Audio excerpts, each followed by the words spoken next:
of foam rolling. As all, you'll need one of these. And today we're going to recap a little bit of what we did yesterday and do a couple of extra areas of the body that I will go through later. So we're going to start off with the lower back. And as we did yesterday, I'm going to start it just above the hips, above the hip, but below the ribs. So where the runner is on this side, you're getting the gap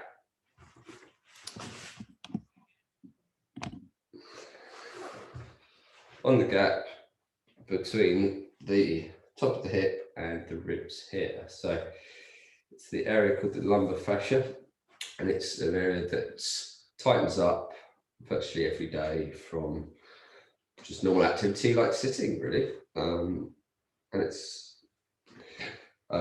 one that we like to release on a regular basis. So the way you can move the bottom leg is straight and the top leg, if you bring it over the top, that'll get more into the side.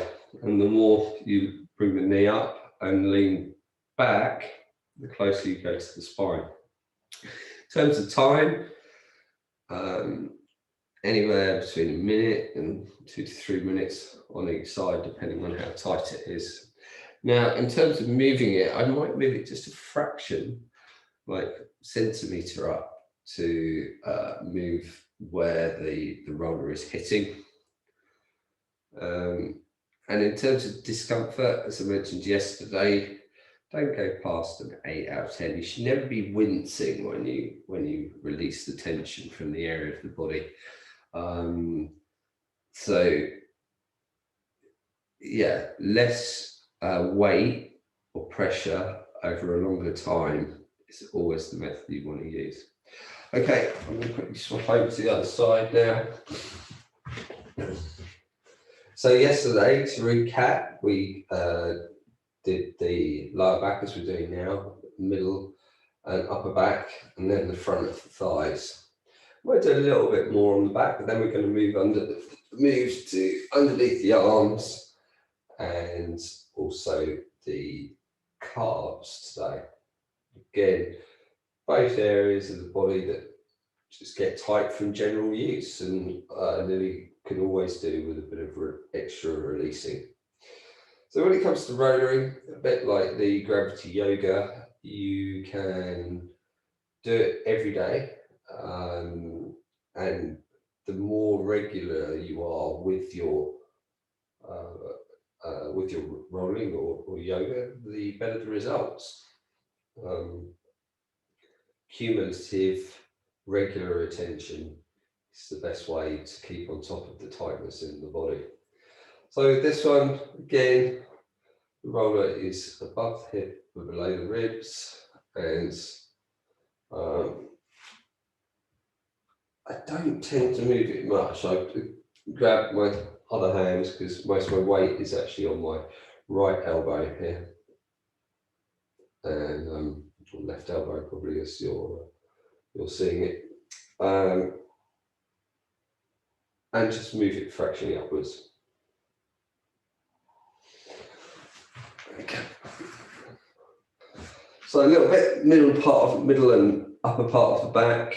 Remember I suggested that you hold your head, and this for me is the area I get the most cracks out of my back. Not everyone will when they do it,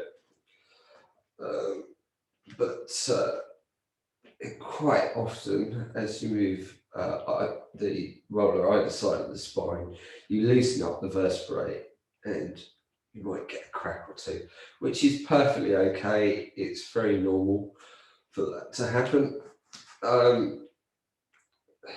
Now just middle part of my back, either side of the spine and between the shoulder blades.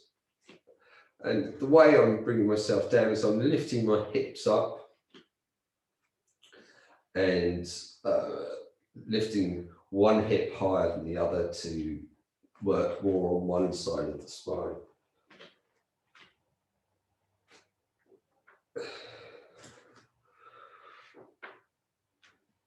So this is probably one of the easiest and most, what's the word, pleasurable, because some of the ones that you work on that we'll get through are not so nice. They are quite uncomfortable when you do them because of the nature of the tightness in that particular area of the body. But that's one that a lot of people do on a regular basis, and it is good because you manage to release it. Okay, so onto the sides of the underneath the arms. So I'm going to place the roller here, and you start with it in the part of your middle part of your armpit here. So on the other side, the roller is placed right in that little groove here on this side. So put the arm out to the side like this, and there's a couple of ways. If you put your hand over the top like this, that obviously puts more weight down into the arm. But we're going to go with, again, a bit like we did with the back, moving the shoulder back and forth. So leaning back with the torso takes the weight towards the spine and more to the middle part of the shoulder, whereas here we're going more into the armpit part. So to move the roller, you take the spare hand and you just literally move it a centimetre or so down. You'll move it, you'll again try not to go past that 8 out of 10, and you're using very small movements because you're probably only doing that much distance underneath the arm, but that's the main part of the muscle we're trying to release. It's called the lat. And they tend to get very tight, again, from lots of computer work or sitting at desk, driving, anything that involves a sedentary position. And that moving of the body moves the weight around, which obviously then is what we're using to release the tension in that particular muscle. So this is often one when people try that they get quite a strong reaction because they're not that used to stretching it. I'm going to swap over to the other side now. So the format of this rollering will take 2 or 3 body parts per day, because we only have 15 minutes, so it's probably a couple of minutes per side, plus me talking a bit. Be great to get your feedback if you're having a chance to do these. Write a comment in the comment section. Let me know how you're getting on with this. It'd be really helpful. So it's quite intuitive rollering, foam rolling. You basically work out for you how much pressure the area needs. And the thing you have to remember is that everyone's bodies are slightly different in terms of tension, how much pressure you can put up with. But the main point is not to be wincing when you're doing this. It's not an activity where you should be trying to smash the pressure out. You want to try and coax the pressure out. The body reacts better to it, and it's not so painful and less enjoyable. Whereas if you're using the right amount of pressure, you'll feel a sense of relief in the area. So for me, the point that I've now found in underneath the arm, which is this side, which is just around here, is really quite intense. So when I do that, I might just lift my body up a bit to release or take a little bit of weight off or pressure, which and then over time as that releases, you then increase the pressure. All right, we're going to move on now to the calves. So in order to get a bit of downward pressure, you'll cross one leg on top of the other, and then start close down by the Achilles. And what you do is you just very slowly work from the Achilles down the calf towards the knee. And you do this by just shuffling yourself bit by bit towards the knee. So the roller stays in the same place, and I just shuffle my whole body down the roller so that it moves down the calf. So I'll just keep going like that. So hope you can see me a bit better. I'm going to go the side on maybe.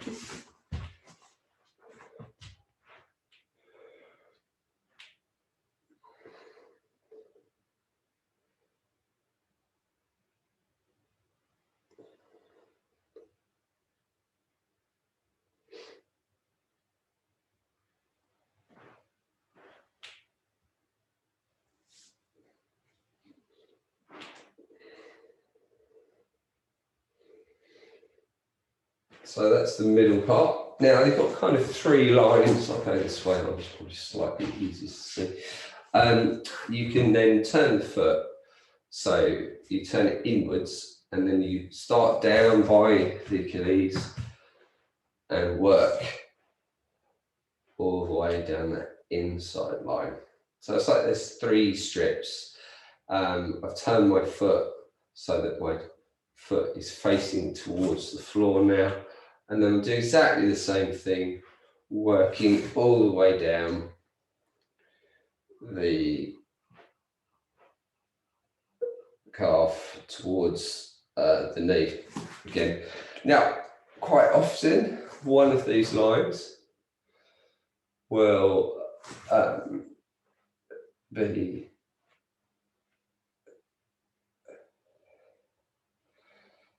more tight than the other. So now I'm doing the outside line, starting at the bottom and working down all the way to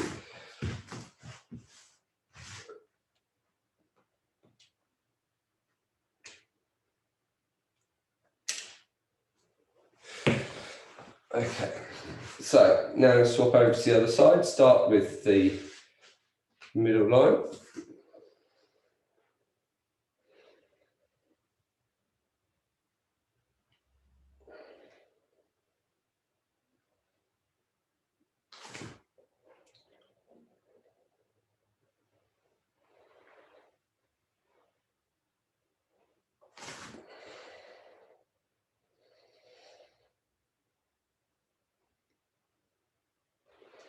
Okay, so I've done the middle part, now I'm going to do the inside.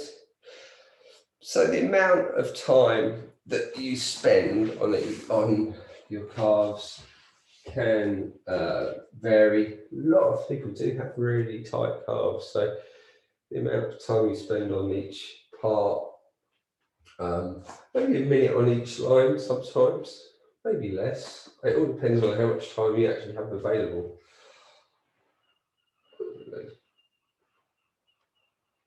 Quickly just go for there. For me, in my calves, I'm feeling a lot more tension up towards the top part of the calf and some down towards the bottom. But yeah, that's the calves. As I say, in terms of the amount of time you do, it really depends on how much time you have. But a minute on each line or a little bit less is still a good amount of time to help release that tension. Thanks for joining me today. I'll put a little bit more information about what I've covered today in the comment section. So please do leave, once you've had a chance to watch through, please do ask any questions in the comment section. Right, have a nice day.